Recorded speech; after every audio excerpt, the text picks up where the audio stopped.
Hey, sports fans. Welcome to another basketball edition of the San Diego Prep Insider Podcast. Christian Pedersen, Tommy Morris, and Aaron Bergen. No, I'm just kidding. It's Bergen. I know that, dude. I get the PR I get the HR emails every week that I'm creating a hostile work environment because I never say your name right. I know. You already got that. You got one from AJ. He was like, "It's Bergen." Yeah, but also let's be real. AJ didn't know what was left on his schedule the rest of this year, so he got you. Inconsistent from that kid. Yeah. At least he's good at basketball, and that's why we're here. We're here to talk about basketball. Oops. So, guys, 4 weeks left in the season, 3.5 weeks left in the season. We're into league play. Let's actually start with our top 10 because the first couple months of the year we're like, oh, this is going to change every week, yada yada yada. Let's actually let's get into the nitty gritty of who are the top teams right now. Okay. All right. Well, my top 10 for the week, my vote, I had Foothills Christian at number 1, Mission Bay at 2, Torrey Pines at 3, and then came a little bit of a switch. San Marcos moving up to 4 with their win over Vista in Avocado League play. I had Mater Dei Catholic moving up to 5, Vista sliding at 6, Saints holding steady at 7. La Jolla Country Day, I thought about moving them down after that loss to Santa Fe Christian, but keeping them at 8 given their overall body of work. I moved Santa Fe Christian into my top 10 given their body of work, their strength of schedule. I think that there's not a lot that separates Santa Fe Christian, Orange Glen, a couple of others, El Camino. There's not much that separates those groups. Santa Fe Christian has a few more signature wins than the other groups. And then, of course, I round out my top 10 with Montgomery. Taking a loss at home against a really good Mater Dei Catholic team, coming right back and beating Otay Ranch by 25. Can I just toot your horn for a little bit, Aaron? We all have our notes. If you can literally do this from memory, I've never seen anyone else. You know this so well that it's just ingrained in your brain. It is the most impressive thing I've ever seen. Sorry, I just wanted to. We have a teleprompter. It is the most impressive thing I've ever seen. Sorry, I just wanted to throw that out there. Tommy, you want to lay out? We'll get to some of those SFC type teams. We got a segment later where we're talking about it. Tommy, you want to break down the SDPI top 10? Yeah, and I'll go backwards. Number 10 is Orange Glen. Number 9, Montgomery. 8, Saints. 7, La Jolla Country Day. 6, Mater Dei. 5, Vista. 4, San Marcos. 3, Mission Bay. 2, Foothills Christian. And number 1, Torrey Pines. I feel compelled to just say it's Mater Dei Catholic. We get all of the emails from their athletic directors and whatnot. It includes the full title of the school, so no confusing them with other Mater Deis. The other Mater Dei. Never heard of the other Mater Dei. Yeah. Another one? It is funny sometimes when you go on the CIF website to look at what games are coming up and someone will have plugged in like the wrong Monte Vista or Mater Dei or something like that, and you're like, I'm pretty sure that Mount Miguel is not taking a 400-mile road trip for a water polo game or something like that. Southwest, I feel like. Yeah, exactly. Well, hey, that difference between SD and El Centro, man. That difference between SD and El Centro. All right, guys, game balls. Can we start with Tommy? All right. We'll start with Don Lodge's David Letu, 15 points, 12 rebounds, and a 2-point win over Mission Vista. Good win there for the Nighthawks. Next, we got Cathedral's freshman, Obina and I was going to do it. Anyawu. 18 points, and this is my favorite number, 26 rebounds. 26 rebounds in their win over Kearney. Can I just interject? That is one off of my career high in rebounding. Obina, you got a little bit more work to do. You got to get on your teammates for stealing some of those rebounds. You could have had 2 more probably somewhere in there. You could have. So let's not breed a ball hog culture. Everybody love everybody. Yelly. Next we got Scripps Branch, Michael Flanu, 22 points. Butchered your name, I'm sorry. And Scripps' OT win over University City. Then we have Southwest EC, El Centro.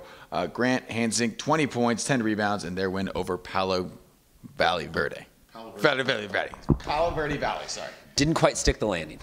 I didn't make the jump correctly. All right, I'm going to start mine with Ryan Filateo from Orange Glen. Last night, he hasn't had a strong year. Coach told me that it's been a rough year for him. 8 3-pointers, 27 points, and a 101-43 blowout of Escondido Charter. Big time game for the young man, the senior. I've got to give him a game ball. I'm going to give a game ball to Thomas Marcus for his 25-point performance in a nail biter against Crawford over on Friday. That was actually one of the better home environments you'll see. It was fun to be there as a parent, as an analyst. It was really cool to see that. Let me see. I'm going to give Nick Hedge and Josh Kim of Cambridge, the Cambridge School in Rancho Penasquitos. They are undefeated. Q, man. Yeah, they are undefeated on the year. They're top seed in Division 5, and they were absolutely scintillating. I don't remember their point totals in a blowout over Calvary Christian Academy in Chula Vista. Also going to give a game ball to Steve Stenson, the point guard from Victory Christian Academy, which is formerly was Lutheran of Chula Vista. He had 28 points and a big win over the same Calvary Christian Academy. Victory Christian, they're 12 seed in Division 4 right now. Watch out for them. They've got a 6'7" freshman. His name I will butcher. I won't even try to say it, but he's got a lot of upside. That's it. The next Derek Carter Hollinger, the kind of kid that's going to start at a low division and transfer to a big school. And his head coach is DJ Gay. I don't think you. No. Who's his head coach? DJ Gay. No. His head coach is DJ Gay. Yeah, I don't think that's legally how you have to introduce me. All right, I'm going to dovetail off some interesting game balls. Orange Glen, SFC, Montgomery. Like we were talking about off camera, 1 through 8 is kind of locked in terms of who we think is probably going to make a showing in open division. Not necessarily the seeding in which it all happens, but my goodness, man, there have been some teams this year who take tough losses, but then don't back down from that. And we've seen this in the past where a couple of teams will just look at it and fold and be like, man, that was a rough stretch. We lost 6 games in 2 or 3 weeks. Yep. People kind of lost the focus, lost the enthusiasm. There goes our season. Orange Glen, SFC, both. Tons of having to play Foothills, having to play Country Day, having to take on the biggest and the best. And here they are, powering through it. I'm going to throw some other names into that conversation. Bishops of we had Bishops 10 last week. They literally lost to Orange Glen and just flopped that 10 to 11. I'm going to put them in there. I'm going to put Poway in that mix. Really tough schedules, slogging through it. Poway obviously playing with Zach Ryder on one leg for some nights. I don't understand how you're playing on a torn ACL, Phil Rivers, man.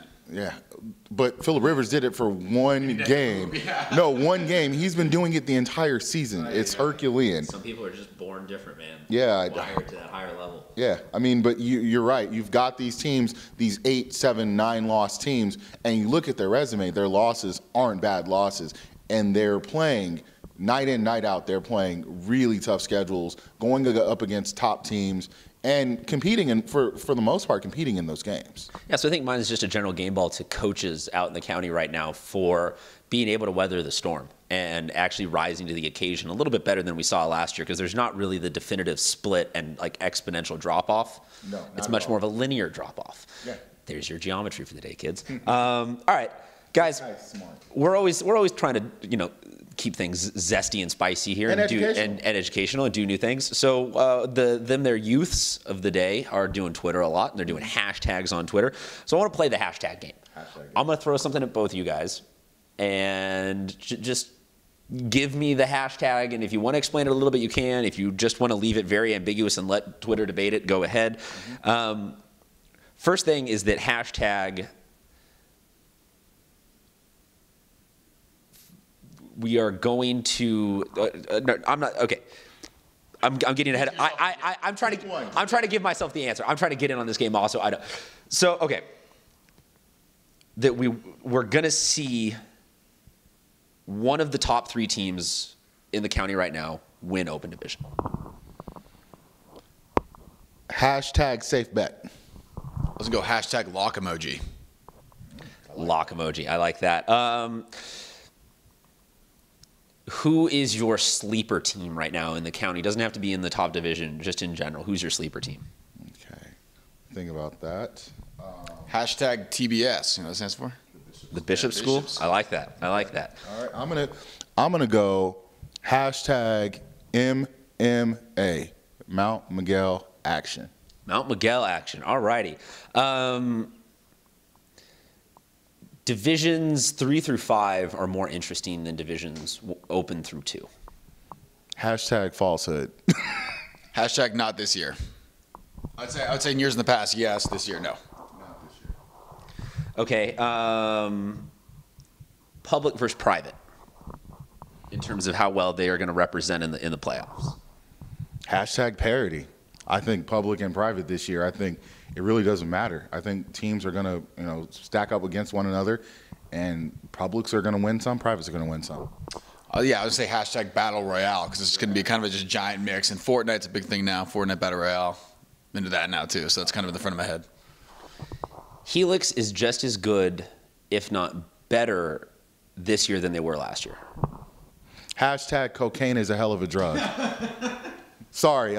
No, Helix is a solid team. Right now, Max Preps has them at 22nd overall. So they're going to be, an 8-9 seed in Division I this year. But last year's team in Division II was good enough to be in the open division. They were that good. They had a top 100 recruit in Miles Norris. They had a senior in Jalen Arnold who really played well. I know I'm not supposed to give long explanations, but I needed to do that considering the vitriol behind that hashtag. Please. Hashtag come back next year. Well, speaking of next year, that leads me to class of 2018 versus class of 2019. Ooh, that can be which one do you think is better? What do you think that battle would be like? There really is no set parameters considering we made this game up as I was driving to the office. Hashtag 19 on the rise. A couple of years, a year ago or 2 years ago, I thought it would have been very lopsided in favor of 2018. But the 19 class, led by Boogie Ellis, is getting better and better and better and deeper and deeper and deeper, much deeper than the 2018 group. So 19 on the rise. Hashtag junior, capital S, capital Z, capital N. I think the juniors. Yeah. The one place you don't want to play in the playoffs. One place you don't want to play in the playoffs. Oh, I know. Okay. Oh, I got Hashtag. Wait. On three. One, 2, 3. Hashtag free Olive Garden. Oh, yeah.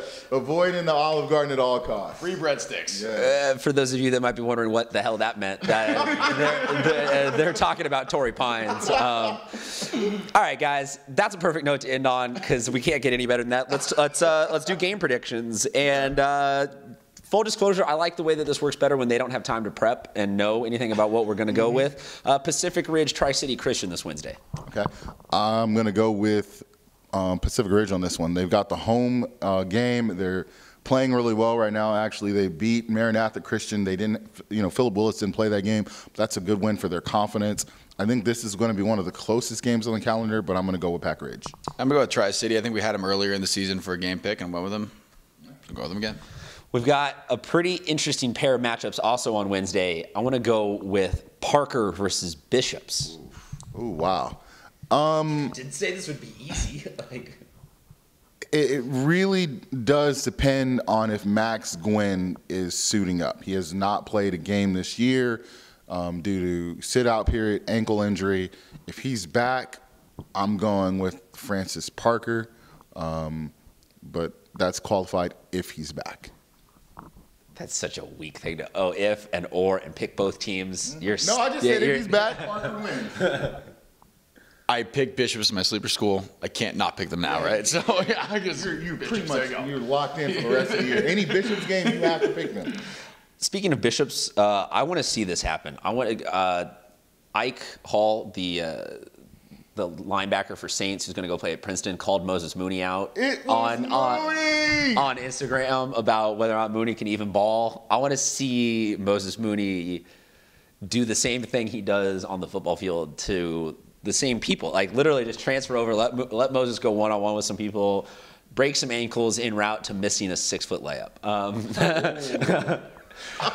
I love you, Moses.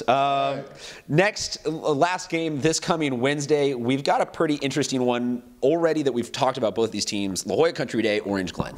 That is a really interesting matchup. I'm going to go with Country Day in a squeaker. Orange Glen is tough at home. They are a very good home team. Damian Miller is having an amazing season. I just wrote about Orange Glen being one of the teams that I really screwed up on their preseason rankings. I had them ranked 25th. Right now, Max Preps has them at 13th. But I think that Ryan Langborg comes out and they're looking to make a statement on the road in a rugged Coastal League game. I go La Jolla Country Day. I agree. Tough trip all the way out there, but I got Country Day. Country Day is good this year, man. It's really hard to think that literally 3 years ago they were a D4 team. Very true. And then they won D4, and then they won D2, and now. When you want to talk about juniors, they got 2 great juniors there. Yeah, and now they're going to keep compete like. But you know what though? When we talk about their 2 great juniors, I look back a year ago. They had 4 great juniors, and they couldn't hold it together.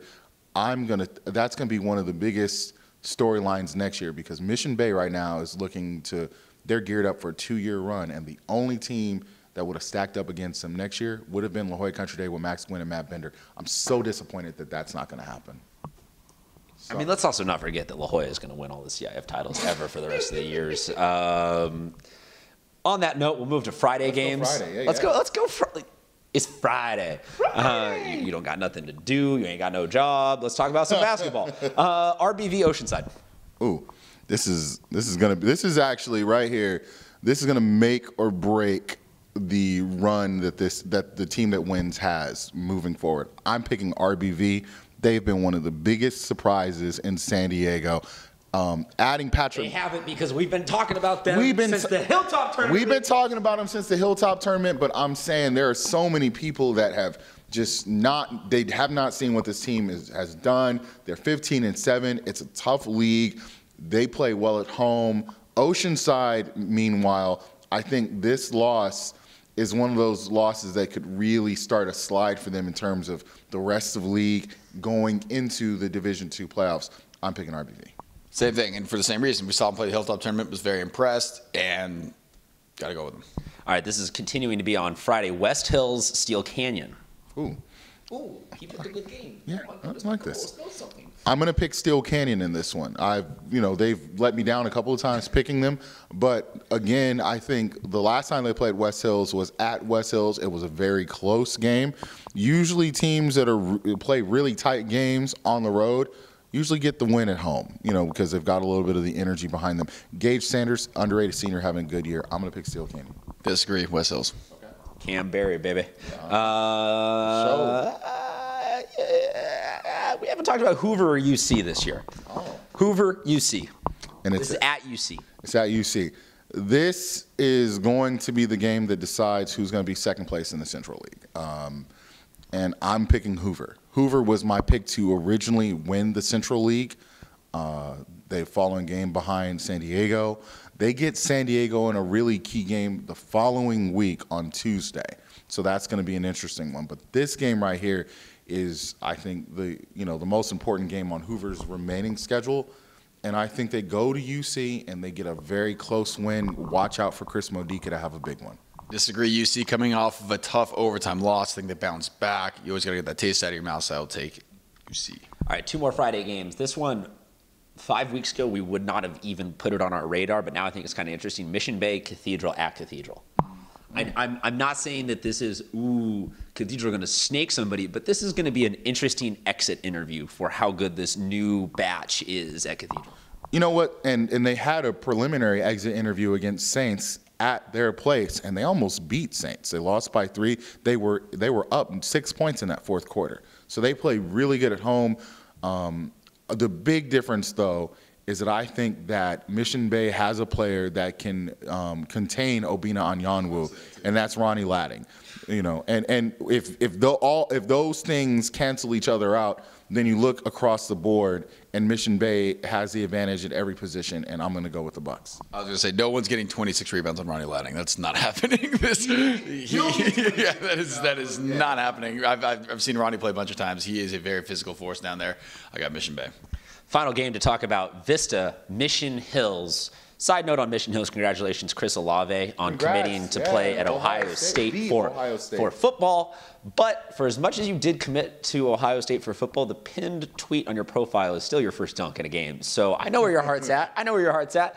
And it is getting buckets for the remainder of this season. So, guys, Mission Hills has a ton of what we can describe as top-tier talent. Vista has they have multiple D1 athletes. They have 2 D1 athletes. Okay. 2. That's a lot more than most teams in San Diego County have. Okay.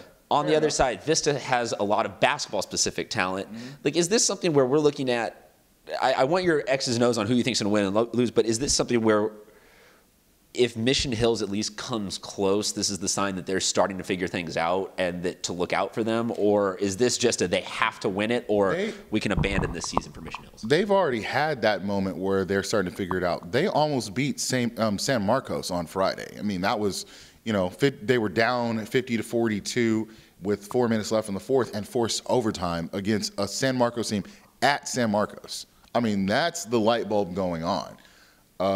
And now you have this game, Mission Hills and Vista.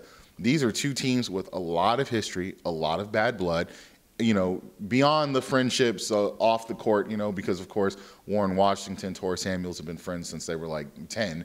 But on the court, it's you really throw out the records in games like this.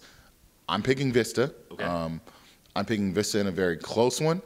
Just like Mission Hills played them close at their place, I think Vista plays Mission Hills. It's going to be within 5 to 7 points, but I'm picking the Panthers. I agree. I think, just to go back to the Ohio State reference, it'll be a Urban Meyer pizza game for Mission Hills. It will be very close, but it'll be a heartbreaker, I think. I think that Vista Pole just went off. Most underrated meme of all time, by the way. Deal. And I will end it there because we're now starting to look at games that, we could rattle off 30 games every Friday, but at this point, if you're still watching this podcast, we love you, and we thank you. And we will end it here so that the rest of your day is okay. Aaron, do you know any games you're going to be at the rest of this week? Anything for sure where people can come see you? Well, of course, on Friday I'm going to be in the friendly confines of Warhawk Stadium at Warhawk Arena, Madison High School, watching my son. Warhawk Arena? I have no idea. Never heard that before. I have no idea what it's called, but I'm going to be at Madison High watching my son. Today I'm going to be at Stuttsville. No, okay, Stuttsville works. Stuttsville works. In all likelihood, I will be at Mission Bay today for the big rematch between Mission Bay and St. Augustine. So that game will be going on probably while you guys watch this podcast.